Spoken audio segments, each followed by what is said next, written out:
بسم اللہ الرحمن الرحیم۔ السلام علیکم ورحمۃ اللہ وبرکاتہ۔ ہائی گائز، کیسے ہیں آپ لوگ؟ میں امید کرتا ہوں اللہ تعالیٰ کی کرم سے آپ سب خیر خیریت سے ہوں گے اور اللہ تعالیٰ آپ سب کو اپنی حفظ و امان میں رکھے، آمین۔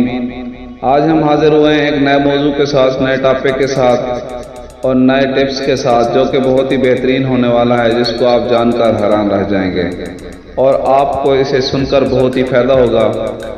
وہ ہے ثنا مکی کے بارے میں۔ پلیز بات کو آگے بڑھانے سے پہلے آپ ہمارے چینل کو سبسکرائب کریں، لائک کریں، شیئر کریں اور بیل کے بٹن کو دبا دیں تاکہ ہر آنے والی نئی ویڈیو کا نوٹیفیکیشن آپ کو ملتا رہے اور آپ اس سے مستفید ہوتے رہیں۔ طب اسلامی میں کچھ اس طرح ہے کہ آپ صلی اللہ علیہ وسلم نے فرمایا کہ اگر کوئی چیز موت سے بچاتی ہے تو وہ ثنا ہے، یعنی کہ ثنا مکی۔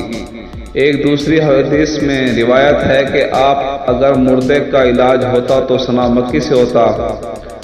اس کے علاوہ ثنا مکی چاروں انسانی زہروں کا تریاک ہے۔ آپ اس کو 4 عناصر کے تحت اسلامی تبرک جان کر ہر نسخے میں محصول میں شامل کر کے فائدہ اٹھا سکتے ہیں، کیونکہ فرمان رسول صلی اللہ علیہ وسلم کے مطابق ثنا مکی ان ادویہ میں سے ہے جن کا فائدہ لا انتہا ہوتا ہے، یعنی کہ بہت زیادہ ہوتا ہے، لیکن علاج کرنے والے کا فرض ہے کہ وہ خود لالچ سے پاک رہے اور اللہ تعالیٰ کی عبادت میں اپنے آپ کو مشغول رکھے اور اپنے مریضوں کو بھی اس کی ہدایت کرے، کیونکہ سچی توبہ کر کے اسلام کی رسی کو مضبوطی سے پکڑنے سے شفا یقینی ملتی ہے۔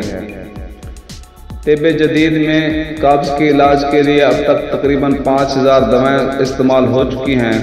آج سے 50 سال پہلے کی ادویہ کی فہرست بھی سینکڑوں میں سے تھی، مگر آج کے دوا فروش کے پاس سے 3 ایسی ادویہ ہیں جن کا مقصد کام کے لیے، یعنی کہ علاج کے لیے ہے۔ اس میں ایک ثنا ہے۔ اس کا مطلب یہ ہے کہ 1000 سالوں پر محیط مشاہدات کے بعد ثنا مکی وہ منفرد دوائی ہے جسے آج بھی استعمال کیا جاتا ہے اور مقبولیت کی حامل ہے، جو ہزاروں سال پہلے تھی۔ ثنا مکی سے قبض کا علاج کیا جاتا ہے۔ کھانے کے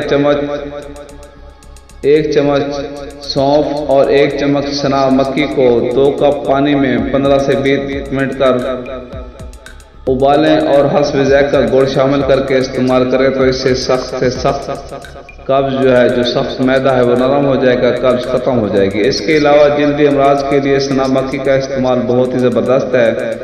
اسے مہندی اور کلونجی کے ساتھ ملا کر اگر سرکے میں حل کر کے استعمال کیا جائے تو پابندی سے پیدا ہونے والی تمام بیماریاں، خاص طور پر ان حالتوں میں جب زخموں پر تکلیف دہ چھالے آتے ہوں تو ان کے لیے زبردست ہے، اور ہاضمے کی خرابی کے لیے بھی زبردست ہے۔ گردہ و مثانہ کی پتھری کے لیے ثنا کا مسلسل استعمال گردوں اور پتے مثانے کی پتھری کو حل کر کے نکال دیتا ہے اور ریت بنا کر نکال دیتا ہے۔ تاہم ثنا مکی کا مسلسل استعمال نقصان دہ بھی ہو سکتا ہے۔ اس کے علاوہ قبض، پیٹ، دانت اور گلے کے امراض کے لیے بھی بہت ہی زبردست ہے۔ ہر قسم کے بخار کا علاج ہے ثنا مکی میں۔ اس کے علاوہ سانس کی بدبو دور کرنے کے لیے ثنا مکی کے پتوں کو پانی میں 5 منٹ ابال کر کہوہ پینے سے منہ کی بدبو ختم ہو جاتی ہے۔ ثنا مکی مصفی خون ہے، پیٹ کے کیڑوں اور بلغم اور اخلاط فاسد کو نکالتی ہے۔ عرق النساء، نوبتی بخاروں، کمر درد اور سانس کی تنگی میں بھی بہت ہی زبردست استعمال ہونے والی ہے۔ اس کے علاوہ ثنا مکی کو کچھ نقصان بھی ہیں۔ طویل عرصے تک اس کے استعمال سے پیٹ میں درد کی وجہ بن سکتا ہے اور یہ قے کا سبب بن سکتی ہے۔ پیشاب میں غیر معمولی رنگ اور پیشاب میں پروٹین کے اضافہ کے سبب بن سکتی ہے۔ اس جڑی بوٹی کا مسلسل استعمال بڑی آنت کی رنگت تبدیل کر دیتا ہے، جس سے آنت کے اندرونی پارٹ سیاہ ہو جاتے ہیں۔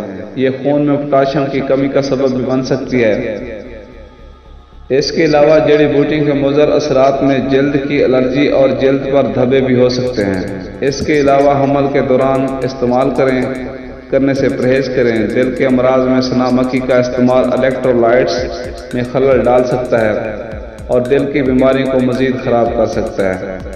یہ تھے ثنا مکی کے فائدے اور نقصان اس کے علاوہ جو اس کا فائدہ ہے، سنا مکی کا شقیقے کے درد کی تکلیف اس سے دور ہو جاتی ہے۔ عرق النساء گنٹھیا پرانے سر درد میں مفید ہے اور دل کے افعال کو بھی طاقت دیتی ہے۔ اس کے علاوہ دماغ سے وہم اور وسواس کو دور کرتی ہے، خون کو صاف کرتی ہے۔ اس کے علاوہ ابن سینا نے اسے امراض قلب میں کام آنے والی ادویات میں سے بہت ہی اہم کہا ہے، اور یہ وسوسوں کو دور کرتی ہے اور جوڑوں کے درد کے لیے بہت ہی مفید ہے۔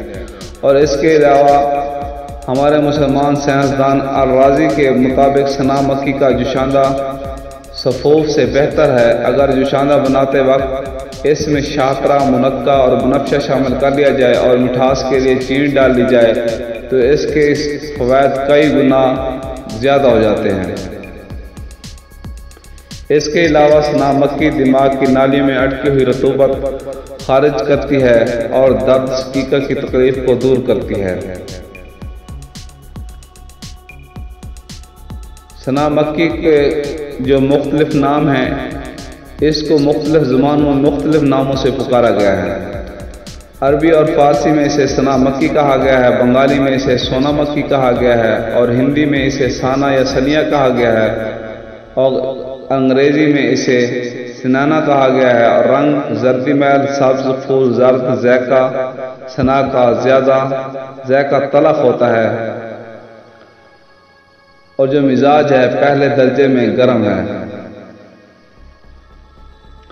سنا مکی ایک خود رو جڑی بوٹی ہے جسے عمدہ ترین قسم مکہ میں پائی جاتی ہے۔ یہ پیٹ سے صفرات کو خارج کرتی ہے، سودا کو نکالتی ہے اور دل کے پردوں کو تقویت دیتی ہے، پٹھوں اور عضلات کے کھچاؤ کو دور کرتی ہے، بالوں کو گرنے سے روکتی ہے، صحت مند بناتی ہے، جسمانی دردوں کو ختم کرتی ہے۔ سنا مکی کے استعمال کی بہترین صورت اور جوشاندہ ہے اس کا جوشاندہ پکاتے وقت اگر منقع اور بنفشہ بھی شامل کر لیا جائے تو زیادہ فائدے حاصل ہوں گے۔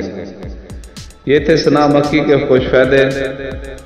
ایسی ویڈیو دیکھنے کے لیے اور ایسی چیزوں کے بارے میں جاننے کے لیے ہمارے چینل کو سبسکرائب کرنا مت بھولیے گا۔